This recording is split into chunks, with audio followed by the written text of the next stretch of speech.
بسم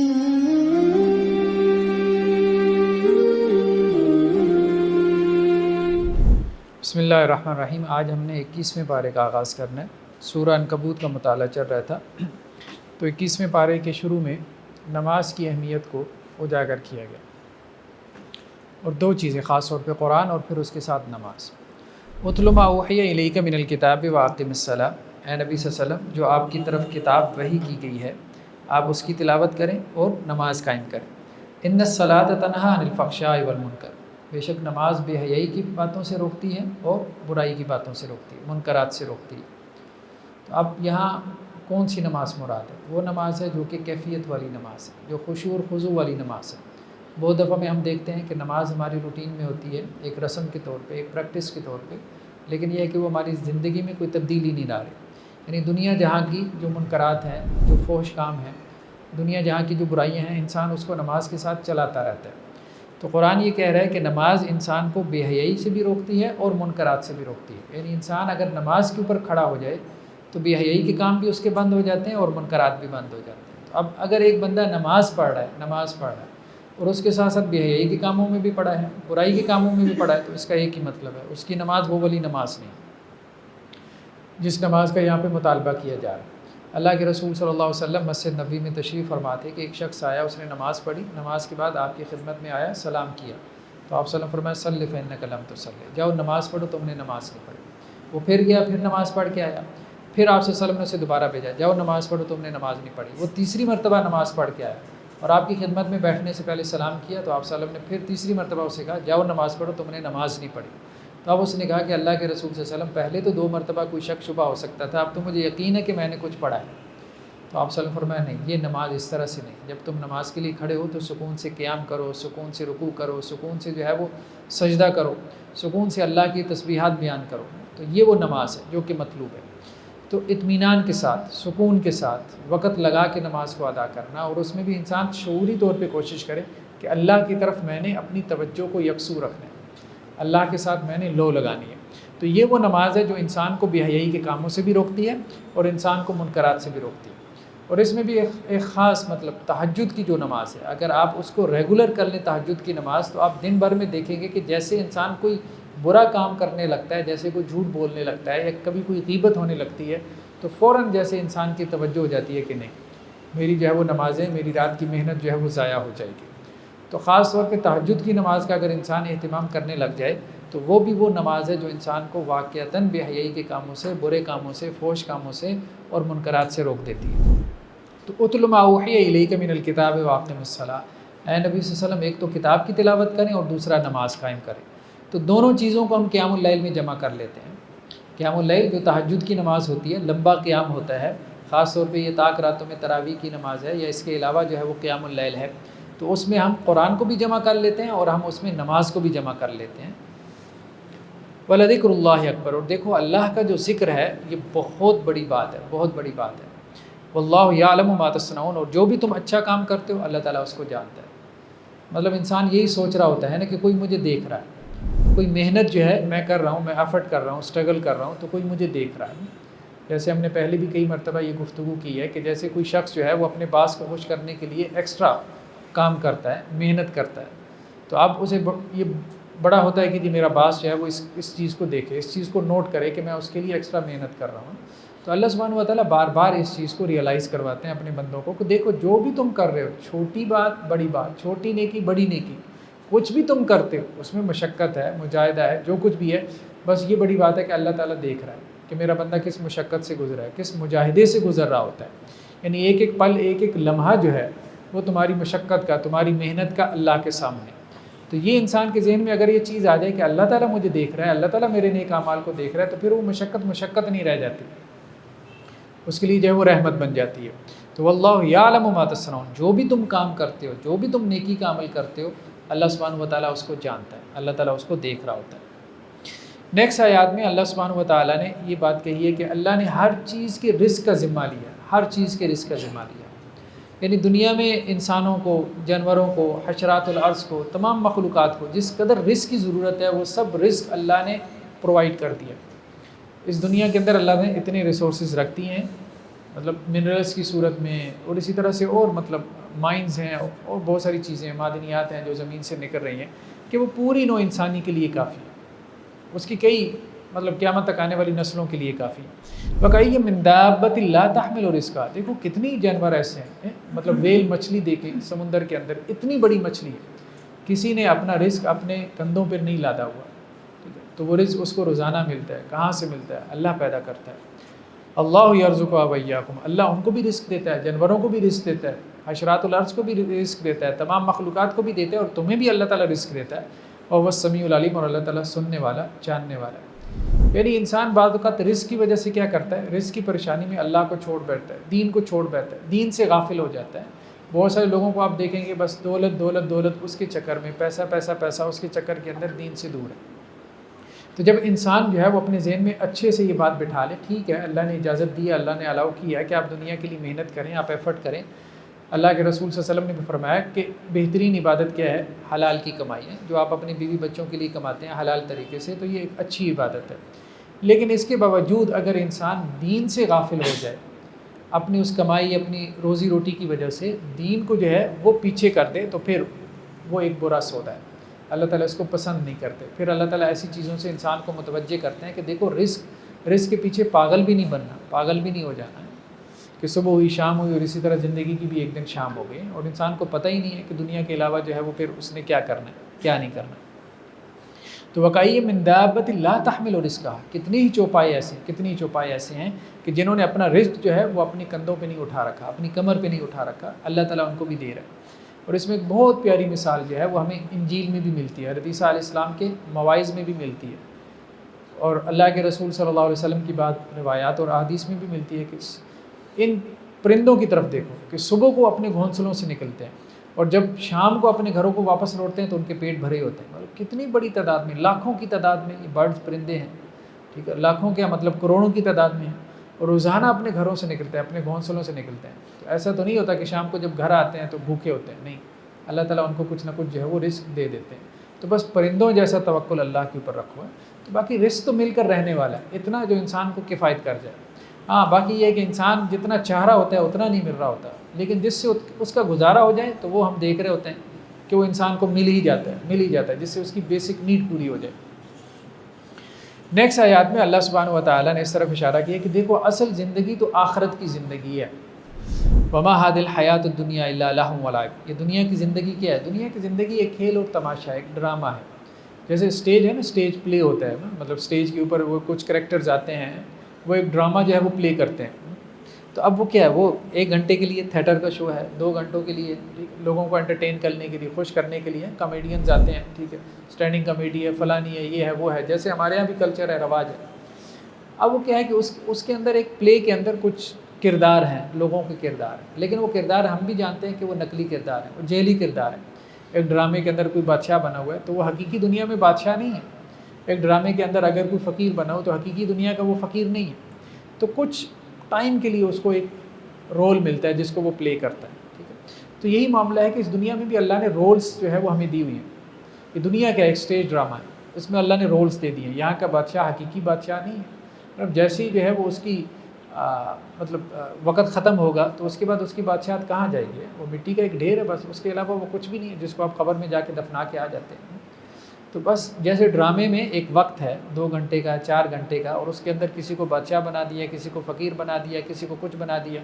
اب ڈرامے میں بھی یہ نہیں ہے کہ وہ بندہ کامیاب ہے جو کہ بادشاہ ہے، نہیں، ڈرامے میں اصل چیز کیا ہے، کس نے اپنا رول اچھے سے پلے کیا، کس کی ایکٹنگ، کس کی جو ہے وہ مطلب کس کا جو ہے وہ فن اچھا تھا، کس کا آرٹ اچھا تھا، تو یہ چیز اس میں اہم ہوتی ہے۔ تو اللہ نے جو بھی ہمیں رول دیا اس دنیا میں دے کے بھیجا ہے، باپ کا رول ہے جو ہے وہ ہسبینڈ کا رول ہے، اسی طرح سے وائف کا رول ہے، بہن کا رول ہے، بھائی کا رول ہے، جو بھی رول ہے، بچوں کا رول ہے، ہم اپنے اس رول کو اچھے سے ادا کر رہے ہیں تو ہم کامیاب ہیں۔ دیکھیں نا کہ وہ ہمارے یہاں بھی کیا ہوتا تھا کہ ڈراموں میں پھر وہ ایک جب ایوارڈ کی تقسیم ہوتی تھی تو اس میں یہی دیکھا جاتا تھا کہ کس کی جو ہے وہ مطلب ایکٹنگ کس کی اچھی تھی، یہ نہیں دیکھا جاتا تھا کہ اس نے یہ جو ہے وہ رول پلے کیا ہے۔ تو بس یہ چیز بالکل میٹر نہیں کرتی کہ کوئی دنیا میں بادشاہ ہے، کوئی فقیر ہے، کوئی غنی ہے، کوئی امیر ہے، کوئی غریب ہے، یہ چیز بالکل میٹر نہیں کرتی۔ اصل یہ چیز یہ ہے کہ اس کو جو رول اسائن کیا گیا ہے، اس کو جو رسپانسبلٹی دی گئی ہے، اس کو جو کردار دیا گیا ہے، اس نے اس کردار کو اچھے سے نبھایا کہ نہیں نبھایا، یہ بہت اہم چیز ہے۔ تو دنیا کی زندگی بس ایک کھیل اور تماشا ہے، مطلب تھوڑے سے وقت کے لیے ہے، یہاں لوگ آ رہے ہیں اور اپنا اپنا رول پلے کر کے جا رہے ہیں، جیسے اسٹیج شو کے اوپر جب وہ لوگ آتے ہیں اور اپنا رول پلے کر کے چلے جاتے ہیں۔ وَإِنَّ دَارَ الْآخِرَةَ لَهِيَ الْحَيَوَانُ، بے شک اصل گھر تو آخرت کا گھر ہے، جو رہنے کا گھر ہے۔ تو یہ زندگی بھی کوئی زندگی ہے، اصل زندگی تو آخرت کی زندگی ہے۔ قرآن بار بار جو ہے وہ اس چیز کی طرف توجہ دلاتا ہے۔ نیکسٹ آیات میں کیا ہے کہ جو ٹروتھ سیکر ہے، حق کے متلاشی ہیں، سچ کے متلاشی ہیں، مطلب ایسے نہیں کہ کچھ لوگ تو ڈرامے باز ہوتے ہیں نا کہ ہم حق سچ کے متلاشی ہیں، لیکن حق سچ کے متلاشی نہیں ہوتے، ٹروتھ سیکر نہیں ہوتے، ڈرامہ کر رہے ہوتے ہیں۔ تو جو سچ میں ٹروتھ سیکر ہے، حق کو تلاش کرتا ہے، اللہ تعالیٰ اس کے لیے رستے کھول دیتے ہیں، اللہ تعالیٰ اس کو حق بات تک پہنچا دیتے ہیں۔ ایسا نہیں ہو سکتا کہ ایک بندہ مطلب ان بائسڈ ہو کے کہے کہ یا اللہ میں بہت کنفیوژن کا شکار ہوں، مجھے نہیں پتہ، میرا ذہن جو ہے وہ جسے کہتے ہیں کہ بالکل بند ہو چکا ہے، مجھے سمجھ میں نہیں آ رہے کہاں جاؤں، کس طرف جاؤں، کس کی بات مانوں، کنفیوژن کا شکار ہو چکا ہوں، بہت زیادہ الجھنیں ہیں۔ تو جب وہ اللہ سے سچے طور پہ دعا کرتا ہے تو اللہ تعالیٰ اس کو رستہ دکھا دیتے ہیں۔ وَالَّذِينَ جَاهَدُوا فِينَا لَنَهْدِيَنَّهُمْ سُبُلَنَا، اور جن لوگوں نے ہمارے راستے میں کوشش کی، ہم لازماً ان کو اپنے راستے دکھا دیتے ہیں۔ یعنی جو ایفرٹ کرتا ہے، جو اسٹرگل کرتا ہے اللہ تک پہنچنے کے لیے، تو اللہ تعالیٰ اس کو اپنے تک پہنچا دیتے ہیں۔ اللہ تک جانے والے جو راستے ہیں اللہ تعالیٰ اس کو دکھا دیتے ہیں، لازماً دکھا دیتے ہیں، لازماً دکھا دیتے ہیں، مطلب اس کو ایمفیسائز کیا گیا۔ ایسا نہیں ہو سکتا کہ ایک بندہ اللہ تک پہنچنا چاہتا ہے اور اللہ تعالیٰ اس کو صحیح رستہ نہ دکھائے، ایسا نہیں، یہ پاسبل ہی نہیں۔ وَإِنَّ اللَّهَ لَمَعَ الْمُحْسِنِينَ، اور اللہ تعالیٰ تو نیکوکاروں کے ساتھ ہے۔ تو کہیں نہ کہیں سے آپ مطلب کسی نہ کسی کے ساتھ اٹیچ ہو جاتے ہیں۔ بہت دفعہ میں اب آپ نے دیکھا ہوگا کہ جو لوگ سیدھے راستے کے اوپر آنا چاہتے ہیں، جو حق کی تلاش میں ہوتے ہیں، تو اللہ تعالیٰ کوئی نہ کوئی ان کو راستہ دکھا دیتا ہے، کوئی نہ کوئی ایسی صحبت، کوئی نہ کوئی ایسی جو ہے وہ مجلس ان کو مل جاتی ہے، کچھ نہ کچھ ان کو ایسے لوگ مل جاتے ہیں کہ جن کے ساتھ جوڑ کے وہ سیدھے راستے کے اوپر آ جاتے ہیں۔ تو اللہ کی طرف سے اپنے بندوں کی یہ رہنمائی جو ہے وہ ہر دور میں جاری رہتی ہے۔ نیکسٹ سورہ روم ہے۔ سورہ روم اس اعتبار سے اہم ہے، ویسے ہے تو مکی صورت، لیکن کہ اس میں اللہ سبحانہ و تعالیٰ نے کچھ پریڈکشنز کی، فیوچر پریڈکشنز ہیں جو قرآن کی پوری ہوئی۔ تو قرآن کا ایک موضوع اعجاز القرآن بھی ہے، قرآن میریکل ہے۔ تو قرآن کے میریکل ہونے میں ایک ایکسپیکٹ اس کا یہ بھی ہے کہ قرآن نے کچھ فیوچر کے حوالے سے پریڈکشنز کی تھیں، وہ پریڈکشن جو ہے وہ ایز اٹ از پروو ہو گئے۔ تو یہ بھی قرآن کا معجزہ، قرآن کا جو ہے وہ اللہ کی طرف سے سچی کتاب ہونا ہے۔ ان میں سے ایک پریڈکشن اس کا تذکرہ یہاں پر ہے، وہ یہ تھا کہ جس وقت میں مطلب مسلمان مکہ کے دور میں تھے، اب مسلمان اس وقت مظلوم تھے، کفار جو ہے وہ مشرکین مکہ مسلمانوں کے اوپر ظلم کر رہے تھے۔ تو اس وقت دو بڑی سپر پاورز تھیں، ایک جو ہے وہ ایران کی پرشین امپائر تھی اور دوسری رومنس تھے۔ رومنس کرسچنس تھے، کرسچن ہونے کی وجہ سے وہ مسلمانوں کے زیادہ قریب تھے، یا مسلمانوں کو لگتا تھا کہ وہ ہمارے قریب ہیں، کیونکہ کرسچن جو ہے وہ پچھلے نبیوں کو مانتے تھے، کتابوں کو مانتے تھے، جنت جہنم کو مانتے تھے، آخرت کو مانتے تھے، جیسا تیسا بھی توحید کا کانسیپٹ ان کے یہاں تھا۔ اگرچہ ٹرینٹی آ گئی تھی، تثلیث آ گئی تھی، تین خداؤں کا عقیدہ آ گیا تھا، لیکن پھر بھی وہ یہ کلیم کرتے تھے کہ ہم دین توحید کے اوپر ہیں۔ اور دوسری طرف جو وہ پرشین امپائر تھی، پرشین امپائر میں کون تھے؟ مجوسی تھے، عاطف پرست تھے، جسے ہم جو ہے وہ زوراسٹرینزم، زرتشت کہتے ہیں۔ اب وہ آگ کے پجاری تھے، اور آگ کے پجاری ہونے کی وجہ سے مشرکین مکہ ان کو اپنے قریب سمجھتے تھے۔ وہ یہ سمجھتے تھے مشرکین کہ یہ ہمارے قریبی ہیں، مطلب ہمارا حلقہ ہے۔ تو اس طرح سے جو ہے وہ بلاکس بنے ہوئے تھے، جیسے آج بھی بلاکس بن جاتے ہیں، یہ چائنا کا بلاک ہے، یہ امریکن ہے، یہ رشیا کا بلاک ہے، تو اس وقت بھی بلاکس بنے ہوئے تھے۔ تو یہ ایک کانسیپٹ ہوتا تھا۔ تو اب ہوا کیا کہ ایرانیوں نے بہت زیادہ کرسچنس کو مارا، بہت زیادہ، مطلب رومن امپائر اور پرشین امپائر ان کی آپس میں لگتی نہیں تھی، جنگیں چلتی رہتی تھی۔ تو ایرانیوں نے رومنس کو مار مار کے بہت اندر تک کر دیا، مطلب سیریا تک پہنچ گئے، ایران سے جو ہے وہ شام تک پہنچ گئے، اور ایون کہ جو فلسطین جو کہ گڑھ تھا ان کا، وہاں تک انہوں نے قبضہ کر لیا ایرانیوں نے۔ تو اب اس پہ مشرکین مکہ نے بغلے بجانا شروع کر دی، اور مسلمانوں کو کہا کہ دیکھو یہاں تم مار کھا رہے ہو اور وہاں کرسچین مار کھا رہے ہیں، مطلب تمہارے بھائی کرسچن وہاں پہ مار کھا رہے ہیں ایرانیوں سے۔ تو اس کا مطلب یہ ہے کہ کتاب والے جو کتاب کو مانتے ہیں، جو نبوت اور رسالت کو مانتے ہیں، تو ان کے حق میں ماری لکھی ہوئی ہے۔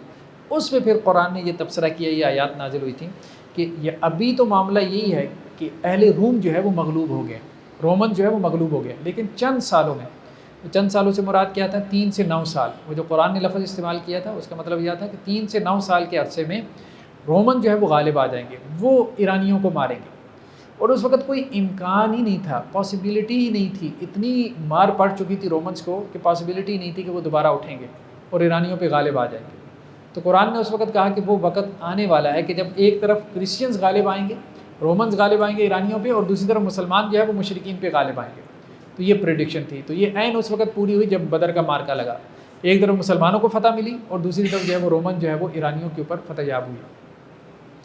الف لام میم غلبت الروم، اہل روم جو ہے وہ مغلوب ہو گئے، فی ادنی الارض قریب کی سرزمین میں، وہم من بعد غلبہم سیغلبون، اور اپنے مغلوب ہونے کے بعد ان قریب دوبارہ وہ غالب ہو جائیں گے، فی بضع سنین چند سالوں میں، للہ الامر من قبل و من بعد، دیکھو اللہ ہی کا حکم ہے جو اس سے پہلے بھی چل رہا تھا اور اس کے بعد بھی چلے گا۔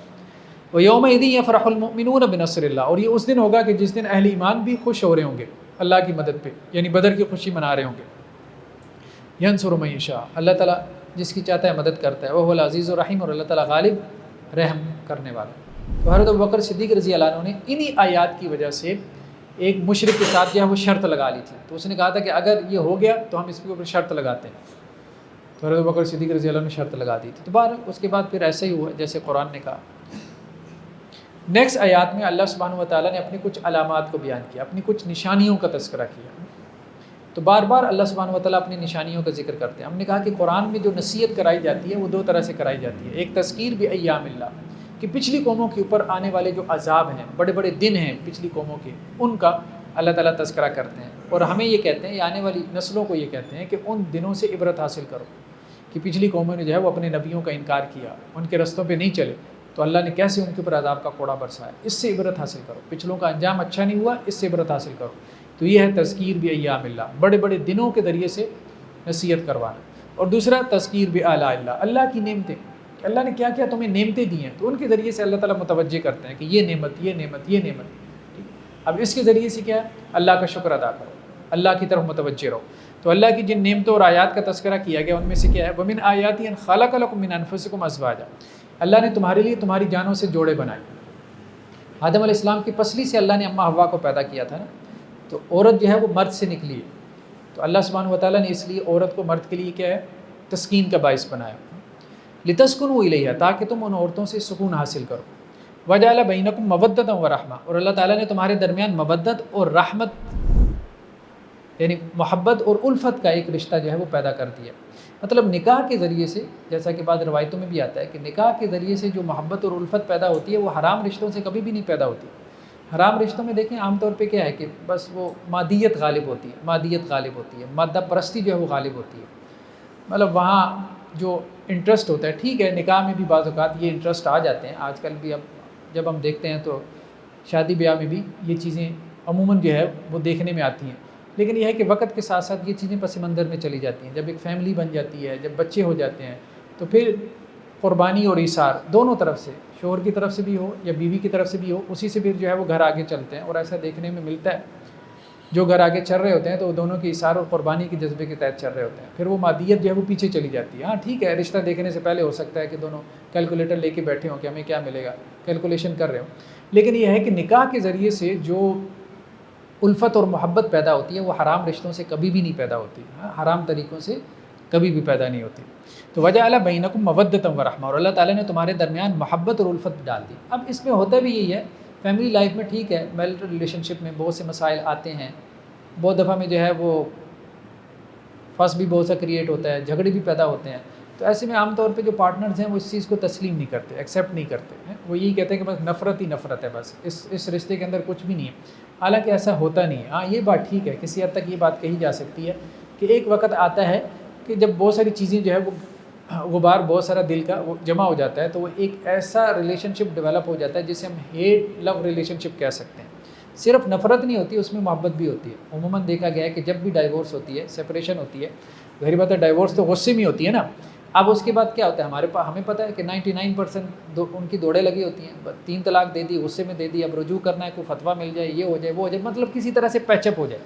مطلب یہ ہے کہ جتنا بھی اس کا غصہ ہے، اس غصے کے باوجود اس نے ڈائیورس کر دی، سپریشن کر دی، اس کے باوجود وہ چاہ رہا ہے کہ پیچ اپ ہو جائے۔ تو اس کا مطلب کیا ہے کہ ایک لو ریلیشن شپ موجود ہوتا ہے، باقی وہ اس کو تسلیم نہ کرے، وہ ایک علیحدہ بات ہے کہ میاں بیوی ایک دوسرے کے اوپر نا بھاری آنے کے لیے اس کو تسلیم نہیں کرتے، اس چیز کو ایکسیپٹ نہیں کرتے، لیکن یہ ہے کہ اللہ سبحانہ و تعالیٰ نے ایک محبت اور الفت کا رشتہ ڈال دیا جاتا ہے۔ اس لیے عموماً جب مطلب میاں بیوی کے ایسے مسائل ہوتے ہیں تو وہ کاؤنسلنگ کے لیے جب مطلب وہ رجوع وغیرہ کرتے ہیں تو میں نے ایک بات ہی کہتا ہوں، میں کہتا ہوں دیکھو بات یہ ہے کہ یہ جو سپریشن ہے، سپریشن کے بعد یہ جو پین ہے یہ بتا رہی ہے کہ محبت تھی اور ابھی بھی ہے. مطلب جہاں آپ کا کوئی رشتہ کوئی تعلق ہی نہ ہو وہاں کس چیز کی پین؟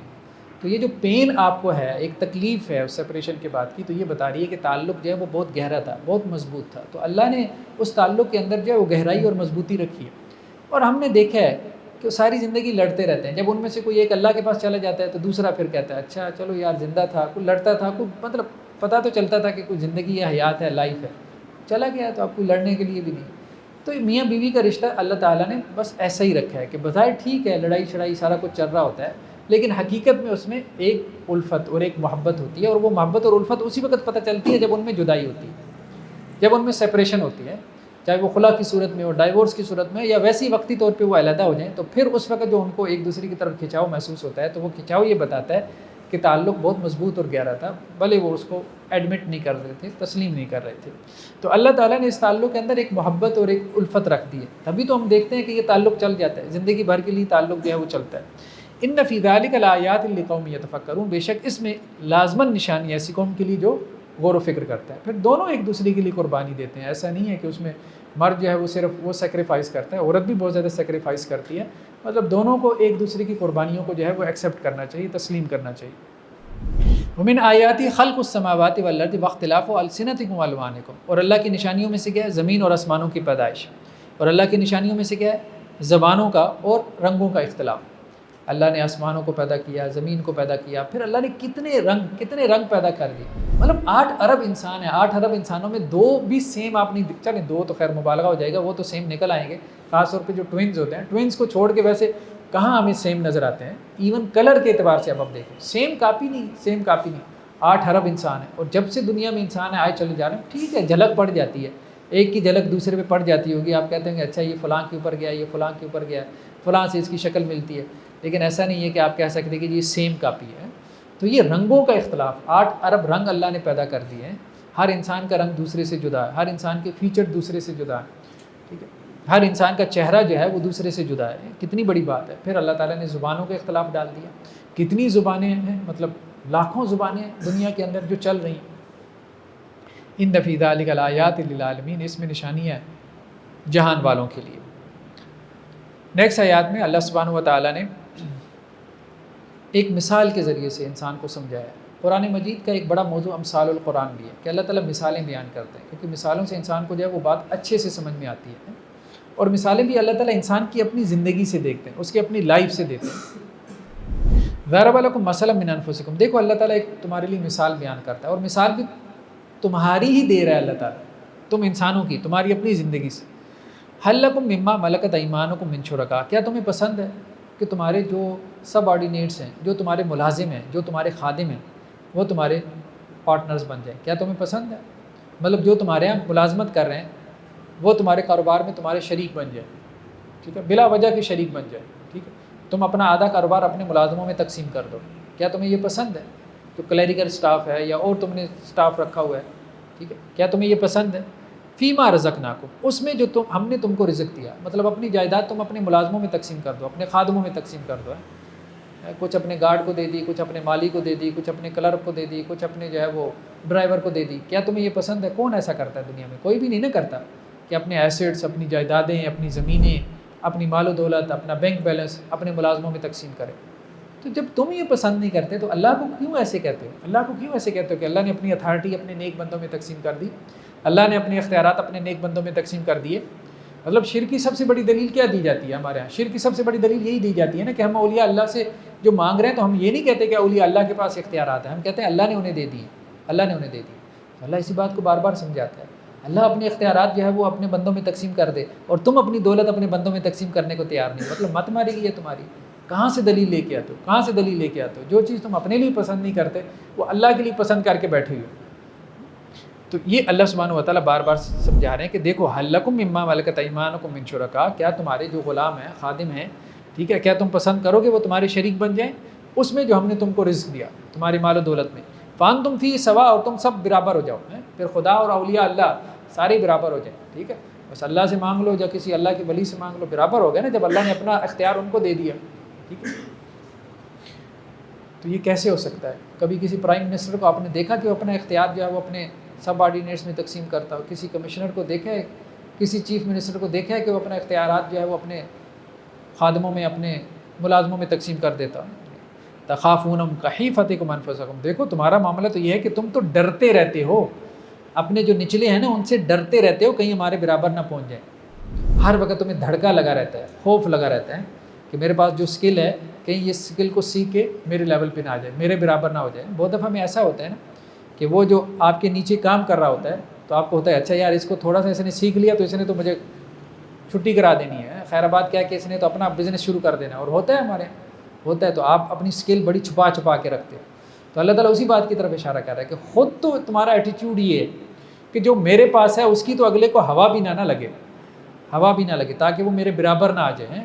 تو اللہ کے بندوں کو بس جو ہے وہ اللہ کے برابر کرنے میں لگی ہوئی کہ اللہ تعالیٰ جو ہے وہ اپنے اتھارٹی، اپنے اختیارات وہ اللہ تعالیٰ نے اپنے بندوں میں تقسیم کر دی ہیں، تو اب بس ہم جو ہے نا وہ اس لیے اولیاء اللہ سے مانگ رہے ہیں، اس لیے انبیاء سے مانگ رہے ہیں، اس لیے رسولوں سے مانگ رہے ہیں کہ معاذ اللہ تو اپنے اختیارات تقسیم کر کے اب فارغ ہو کے بیٹھ گیا نا، اب تو بس انہوں نے ہی دنیا چلانی ہے، انہی سے مانگنا ہے ہم نے، اسی سے گزارا کرنا ہے۔ تو یہ وہی سارا شرک کا کانسیپٹ جو مشرکین مکہ میں تھے، وہ بھی یہی بات کرتے تھے، ان کے یہاں بھی شرک یہی شرک تھا۔ وہ یہ نہیں کہ خدا کا انکار کرتے تھے، وہ یہی کہتے تھے کہ خدا نے اپنے اختیارات ان بتوں میں تقسیم کر دیے، اور بت کون تھے؟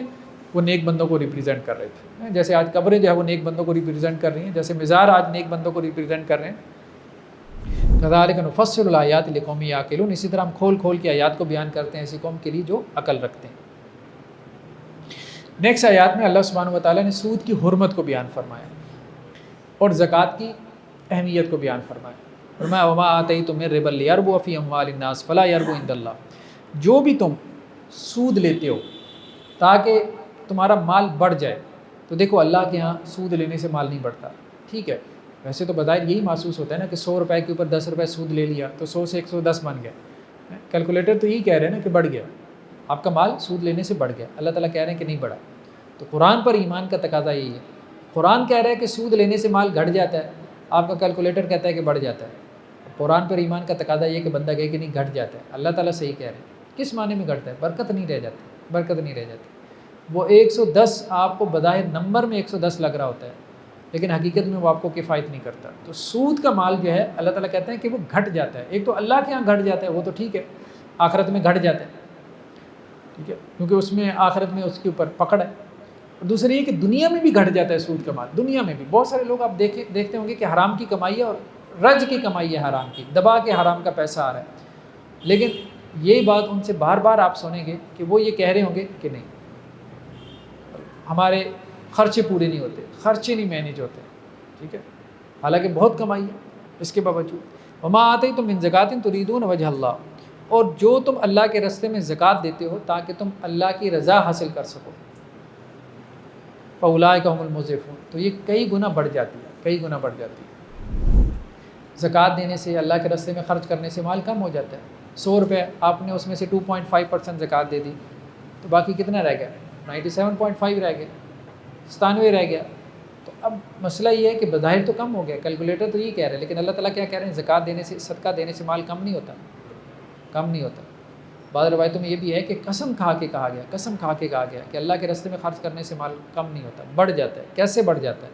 ایک تو یہ کہ آخرت میں اللہ تعالیٰ اس کو بڑھا دیتے ہیں، دنیا میں بھی اللہ تعالیٰ اس کو بڑھا دیتے ہیں، اس میں اللہ تعالیٰ برکت ڈال دیتے ہیں۔ برکت کا کانسیپٹ یہی ہوتا ہے نا کہ تھوڑا مال آپ کو کفایت کر جاتا ہے، یہی برکت کا کانسیپٹ ہے۔ کم مال آپ کو کفایت کر جاتا ہے، ورنہ تو دیکھیں انسان بعض اوقات یہ زندگی میں جو حادثے انسان کے ساتھ ہوتے رہتے ہیں، مطلب یہ حادثہ ہو گیا، یہ چوری ہو گیا، وہ چیز ٹوٹ گئی، فلانا جو ہے وہ نقصان ہو گیا، نقصان بھی بہت سارا انسان کا نکلتا رہتا ہے۔ تو انسان اگر اللہ کے راستے میں صدقہ وغیرہ کرتا رہتا ہے تو بہت سارے نقصانات سے اللہ تعالیٰ اس کو بچاتے رہتے ہیں، تو وہ اس طرح سے اس کا بیلنس ہو جاتا ہے۔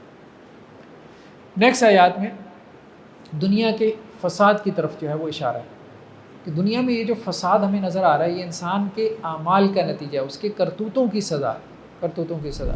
ظاہر الفساد فی البر والبحر، سمندروں میں بھی فساد برپا ہو گیا، خشکی کے اوپر بھی فساد برپا ہو گیا۔ بما کسبت ایدی الناس، لوگوں کے اعمال کی وجہ سے، لوگوں کے کرتوتوں کی وجہ سے، لیذیقہم بعض الذی عملوا لعلہم یرجعون، تاکہ اللہ سبحانہ و تعالیٰ لوگوں کو ان کے اعمال کا مزہ چکھا دے، شاید ان میں سے کچھ واپس ہو جائیں، کون سا فساد ہے؟ مطلب کون سا فساد ہم نے برپا نہیں کیا؟ اس وقت دنیا میں سب سے مطلب جس کے اوپر سپر پاورز بھی پریشان ہو رہی ہیں، دنیا کا سب سے بڑا مسئلہ کیا ہے؟ امریکن پریزیڈنٹ، اسی طرح سے یورپی یونین، فلاں فلاں، یہ سب کس کی بات؟ Climate change, climate, global warming ہو رہی ہے، گلیشیئر پگھل رہے ہیں، یہ جو ہمارا پلانٹ ارتھ ہے رہنے کے قابل نہیں رہا ہے۔ کیوں؟ مطلب انڈسٹریل ایج آ گیا، بہت پولوشن آپ نے پھیلا دی ہے، ٹھیک ہے، بہت کچرا آپ نے جو ہے سمندر کے اندر پھیلا دیا۔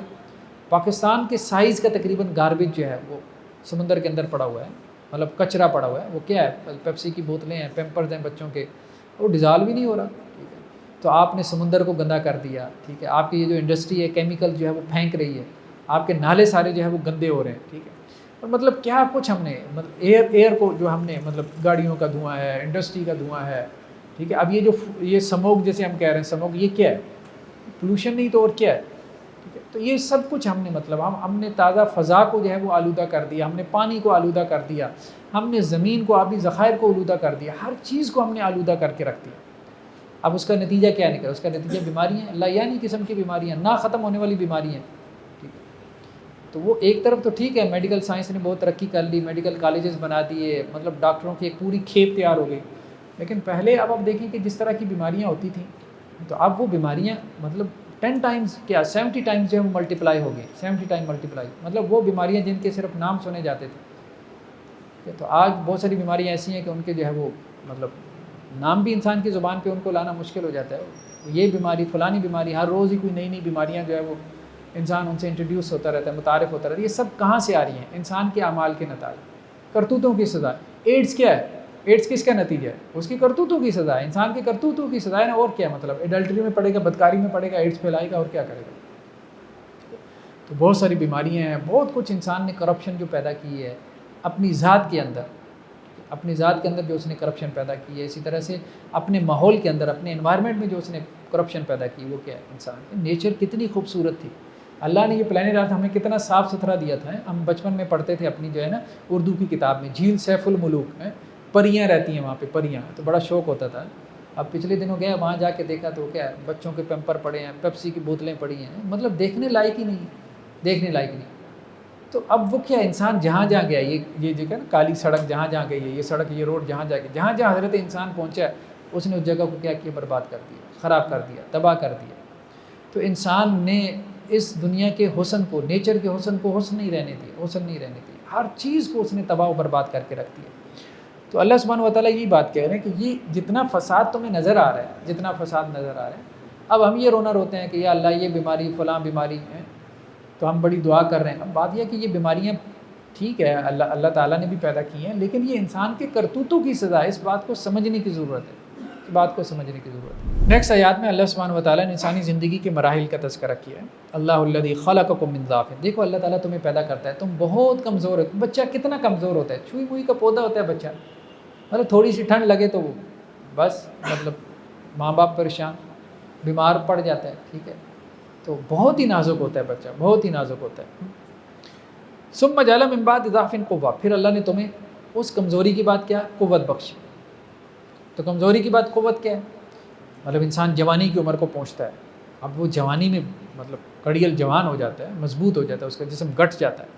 ثم جعل من بعد قوة ضعفا وشیبا، پھر اس کے بعد ایک دور آتا ہے انسان کے اوپر، اور وہ دور بڑھاپے کا دور ہے، جب اس کے بال سفید ہو جاتے ہیں، پھر وہ کمزور ہو جاتا ہے، بوڑھا بابا بن جاتا ہے، کمر اس کی جھک جاتی ہے، ٹھیک ہے، ہاتھوں میں راشا طاری ہو جاتا ہے، اس کے لیے چلنا مشکل ہو جاتا ہے، اس کے گھوڑے گٹے جسے کہتے ہیں جواب دے جاتے ہیں، گھٹنے کام نہیں کرتے، سیڑھیاں نہیں چڑھ سکتا ہے، اب وہ بالکل اپنے بچپنے کی طرف لوٹ جاتا ہے۔ تو اللہ تعالیٰ کہہ رہے ہیں کہ یہ انسان کی لائف کا ایک سائیکل ہے۔ بھائی کمزور تھے، تمہارا ابتدا بھی کمزوری ہے، تمہارا اینڈ بھی کمزوری ہے، بس درمیان میں تھوڑی بہت جوانی ہے، اب اس جوانی کی کیا اکڑ کر یخلق ما یشاء، دیکھو اللہ تعالیٰ جو چاہتا ہے پیدا کرتا ہے، وہ العلیم القدیر، اور وہ علم والا، قدرت والا ہے۔ تو اللہ نے جہاں سے تمہیں شروع کیا تھا واپس اللہ تعالیٰ وہاں بڑھاپے میں اسی پہ اوپر لے گیا، بچپنے کے اوپر لے گیا۔ اب بھی تم عبرت حاصل نہ کرو، اب بھی تم اللہ کی طرف رجوع نہ کرو، تو اس سے بڑی بدبختی کیا ہے، اس سے بڑی بدنصیبی کیا ہے۔ نیکسٹ سورہ لقمان ہے۔ سورہ لقمان میں حضرت لقمان علیہ السلام کا تذکرہ ہے، لقمان الحکیم کا۔ شروع کی آیات کے اندر اللہ سبحانہ و تعالیٰ نے مشرکین مکہ کی ایک سازش کا ذکر کیا کہ آپ صلی اللہ علیہ وسلم جب مکہ کے اندر قرآن کی دعوت دیتے تھے، لوگوں کو قرآن پڑھ پڑھ کے سناتے تھے۔ اچھا، آپ صلی اللہ علیہ وسلم اپنی بات کم کرتے تھے، مجمع میں چلے جاتے تھے، بازاروں میں قرآن پڑھ کے سناتے تھے، بس قرآن پڑھ کے سناتے تھے۔ آپ صلی اللہ علیہ وسلم کی جو دعوت تھی، آپ کی جو تبلیغ تھی، وہ قرآن کے اوپر بیس کر رہی تھی۔ اس کی وجہ یہی تھی کہ قرآن نے بھی یہی کہا تھا، یا ایھا الرسول بلغ ما انزل الیک، اے نبی صلی اللہ علیہ وسلم پہنچائیں وہ جو اللہ نے آپ کی طرف نازل کیا، یہ قرآن پہنچائیں، اس کی تبلیغ کریں، بس یہی کام ہے۔ نبی کا بھی یہی کام تھا، امت کا بھی یہی کام، لوگوں کو قرآن پڑھ پڑھ کے سنیں، قرآن کے ساتھ لوگوں کا تعلق جوڑیں، قرآن کے ذریعے سے لوگوں کو اللہ کے ساتھ جوڑیں۔ تو اب وہ لوگ کیا کرتے تھے، انہیں سمجھ میں تو بات آ گئی کہ بھائی قرآن کا تو اثر ہے، بہت اثر ہے، لوگ قرآن سے جڑ جاتے ہیں تو ہمارے نہیں رہ جاتے، قرآن کے بن جاتے ہیں، نبی کے بن جاتے ہیں، رسول کے بن جاتے ہیں، تو وہ قرآن سے روکنے کے بہانے ڈھونڈتے تھے۔ تو نضر بن حارث جو ہے وہ قریش مکہ میں سے ایک سردار تھا، وہ کیا اس نے کیا کیا، بعض نے کہا کہ ایران سے، بعض نے کہا کہ شام سے، وہ گانے بجانے والی لونڈیاں لے آیا، ٹھیک ہے، ناچ گانا کرنے والی، تو وہ لا کے ان کی مجلس سے سجاتا تھا اور نوجوانوں کو کہتا تھا کہ محمد صلی اللہ علیہ وسلم کے پاس جا کے قرآن سننے سے بہتر ہے میری مجلس میں آ جاؤ۔ تو آج بھی اب دیکھیں قرآن سے دور کرنے کے لیے کون سے ہتھیار ہیں، یہی ہتھیار ہیں نا، یہ آپ کی میوزک اور یہ سارا کو، اب تو سوشل میڈیا پہ جو مطلب دیکھیں وہ یہ ریلز ہیں، یہ شارٹس ہیں، مطلب نہ ختم ہونے والا سمندر ہے، کیا ہے، صرف اور صرف ٹائم کا ضیاع۔ تو یہاں پہ بھی اللہ سبحانہ و تعالیٰ بھی یہ کہہ رہے ہیں وَمِنَ النَّاسِ مَن يَشْتَرِي لَهْوَ الْحَدِيثِ، لوگوں میں سے وہ بھی ہیں کہ جنہوں نے کھیل تماشا خرید لیا، کھیل تماشے کی چیزیں ہیں، بس انہوں نے لوگوں کو ان کھیل تماشوں کے اندر ڈال دیا، لِيُضِلَّ عَن سَبِيلِ اللَّهِ بِغَيْرِ عِلْمٍ، تاکہ اس کھیل تماشے کے ذریعے سے کیا کریں، لوگوں کو اللہ کے دین سے روکیں، اللہ کے رستے سے روکیں، اللہ کی کتاب سے روکیں، اور یہ سب کام بغیر علم کے کر رہے ہیں۔ علم ہے کوئی نہیں، جہالت ہے، اگنورنس ہے، جہالت میں بس لگے ہوئے ہیں، ریلز بنا رہے ہیں، شارٹس بنا رہے ہیں، کیا مقصد کیا ہے زندگی، کوئی مقصد ہی نہیں ہے، کوئی سر پیر ہی نہیں ہے، بس کیمرہ پکڑا ہے، اب کچھ بھی بنا دو، کچھ بھی بنا دو بس، اور اب آپ اس کو کیا کریں، آپ نیٹ کے اوپر ڈال دیں، اب وہ ایک سمندر ہے، آپ ایک وہ کھولتے ہیں بس، وہ ویڈیوز میں جاتے ہیں اور آپ بیٹھے رہیں 12 گھنٹے بھی بیٹھے رہیں تو وہ نہ ختم ہو، بلکہ ساری زندگی بیٹھے رہیں، نہ وہ آپ کی ریلز ختم ہونے والی، نہ شارٹ، نتیجہ کیا ہے، نتیجہ 0 0 کیا حاصل ہوگا آپ کو، اور سارا دن، اور ہمارا نوجوان یہی تو کر رہا ہے، اور کیا کر رہا ہے، ٹائم کل کر رہا ہے۔ اور اس وقت سب سے بڑا ہمارا چیلنج یہ ہے کہ ہمارا نوجوان نکما ترین ہو چکا ہے، نکما ترین ہو، کسی کام کا نہیں، بیکار ہو گیا، تباہ ہو رہا ہے، صحیح بات یہ ہے، اور اس سوشل میڈیا کی وجہ سے، یہ اس کلچر کی وجہ سے، اس گیجٹ کلچر کی وجہ سے بچوں کے اندر وہ مطلب استعداد ہی نہیں رہے گی، وہ صلاحیت ہی نہیں رہے گی کہ وہ اپنے آپ کو پروڈکٹیو بنائیں، کچھ کام کر سکیں، صرف ٹائم کل کر سکتے ہیں، وہ بیٹھ سکتے ہیں ویڈیوز کے اوپر، شارٹس کے اوپر، ریلز کے اوپر، ٹک ٹاک، ہر دوسرے گھر میں یہی تماشا لگا ہوا ہے، ٹک ٹاک بن رہی ہے، انسٹا کے لیے ریلز بن رہی ہیں، وہ فوٹو بن رہے ہیں، اب سارا آپ کا ٹین ایجر کیا انسٹا کے اوپر بیٹھا ہوا ہے، انسٹا کے اوپر بیٹھا ہوا ہے، ٹھیک ہے۔ تو اب کہنے کا مقصد یہ ہے کہ یہ کس طرف پوری قوم کو ہم نے لگا دیا اور کس طرف یہ چل پڑی ہے، یہ اس وقت بہت بڑا ہمارا چیلنج ہے۔ یہ بچے جو ہے، یہ جو نسل ہم پیدا کر رہے ہیں، یہ نسل کوئی ذمہ داری اٹھانے کی اہلیت نہیں رکھتی، صحیح بات ہے، ذمہ داری اٹھانے کی اہلیت نہیں رکھتی، یہ اپنی فیملی لائف میں ناکام ترین نسل ہوگی، یہ اپنے کیریئر میں، دنیا میں ناکام ترین نسل ہوگی، یہ اپنی آخرت میں ناکام ترین نسل ہوگی،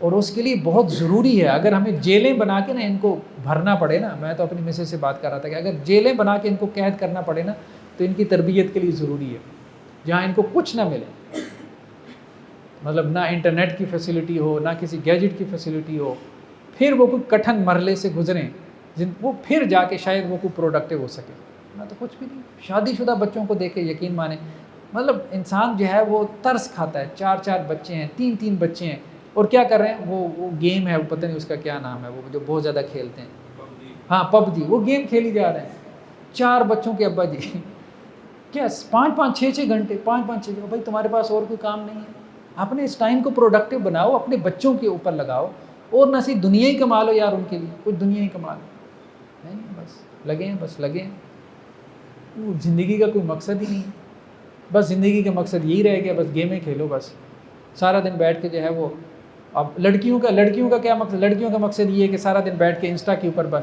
یہ سیلفی وہ سیلفی، یقین مانے اتنا کریز ہو چکا ہے، ہم تو یونیورسٹی میں پڑھاتے ہیں، ہمیں پتہ ہے، اندازہ ہے، اور تعلیم کی طرف تو کوئی توجہ ہی نہیں، وہ جو دنیا کی ڈگری لینے کے لیے جاتے ہیں اس کی طرف بھی توجہ نہیں، دین تو چھوڑیں، اب اس کی طرف بھی توجہ نہیں، وہ ایک مار کے لیے پروفیسر کے پیچھے بھاگتے ہیں، ایک نمبر کے لیے، کسی طرح سے نمبر مل جائے، محنت تو کرنی کوئی نہیں، سارا دن تو ریلز بن رہی ہیں۔ وہ میں یونیورسٹی سے نکلا تو وہ میں نے دیکھا کہ وہ ایک لڑکی جو ہے وہ سڑک کے اوپر گری ہوئی ہے، تو میں گاڑی میں ڈرائیو کر رہا تھا، 2 لڑکیاں اس کے اوپر جھکی ہوئی ہیں، تو وہ دور سے میں نے دیکھا، میں نے کہا شاید اس کے قریب نا، مطلب اس کو کوئی حادثہ پیش آیا، تو میں نے اس کے قریب جا کے گاڑی روک لی کہ اس کو کوئی حادثہ پیش آیا تو اس کو کوئی ہاسپٹل پہنچا دیں۔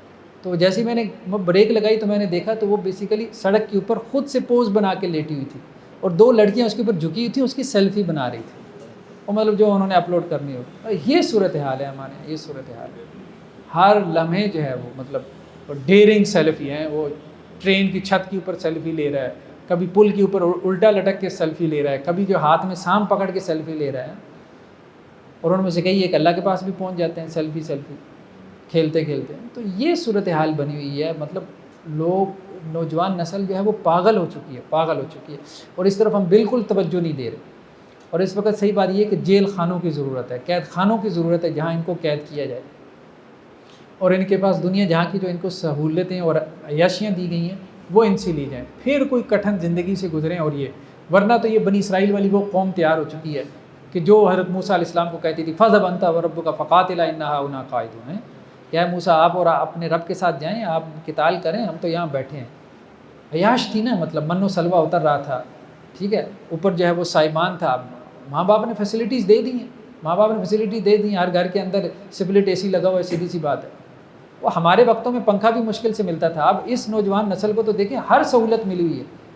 تو یہ عیاش نسل ہم نے پیدا کر دی ہے، بالکل جو ہے وہ بیکار نسل ہم نے پیدا کر دی. تو اب وہ ان سہولتوں کی وجہ سے کیا ہے، بچہ پیدا نہیں ہوتا تو اس کو گھر میں گاڑی اویلیبل ہوتی ہے، اے سی، فریج.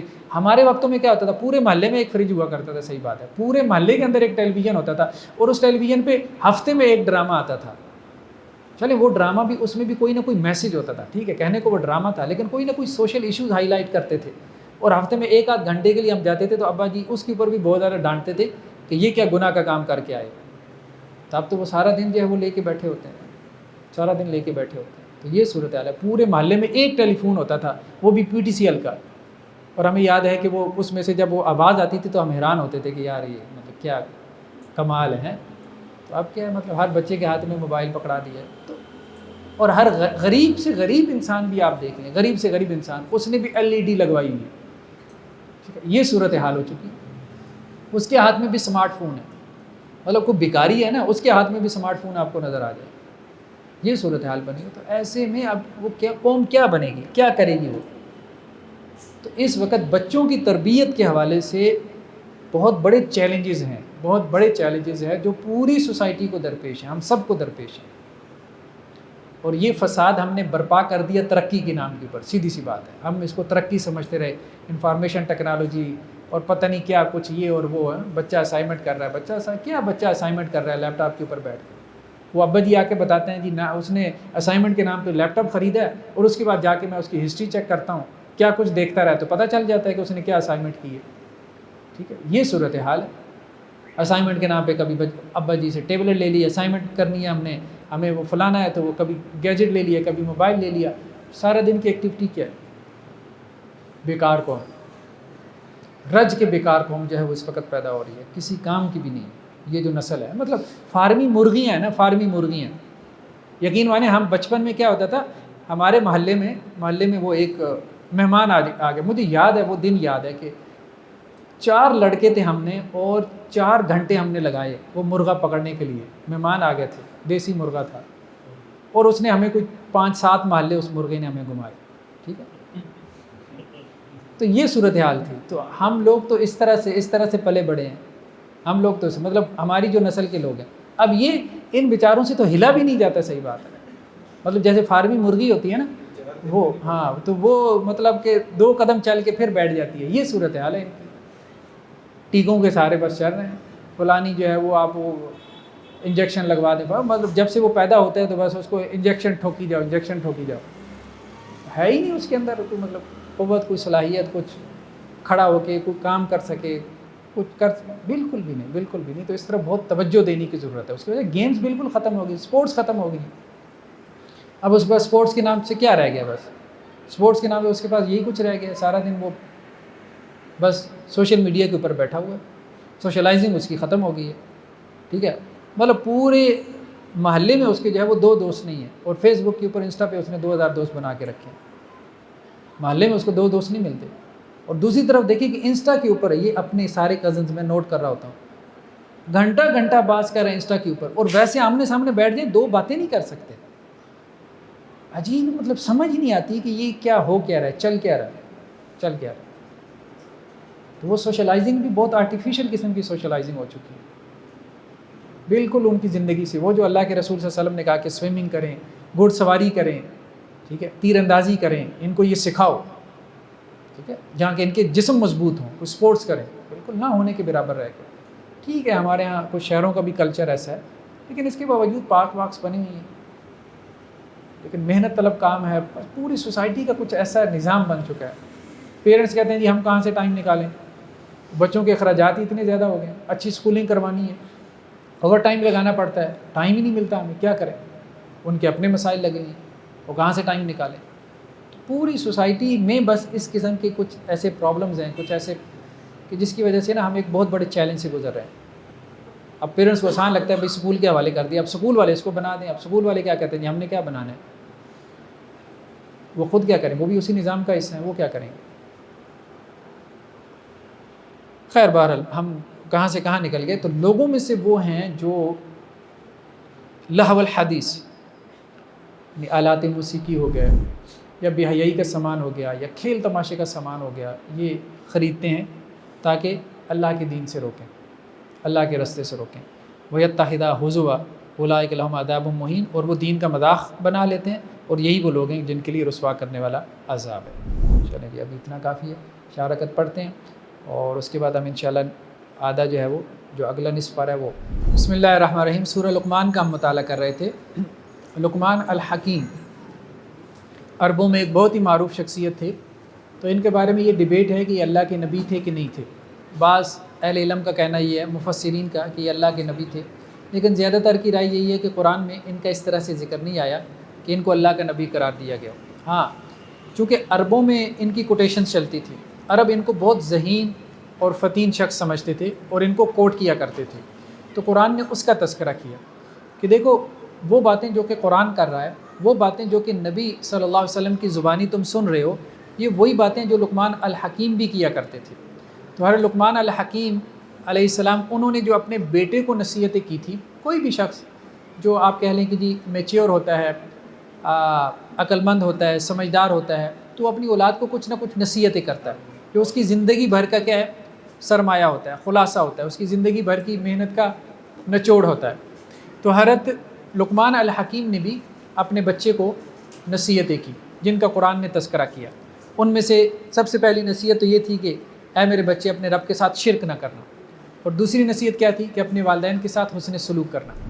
پھر اس کے بعد تیسری نصیحت کیا تھی, نیکی کے حوالے سے, کہ نیکی کو کبھی چھوٹا نہ سمجھنا, یعنی نیکی کوئی بھی نیکی ہو, کسی بھی قسم کی نیکی ہو, تو تم نے اس کو کر گزرنا ہے.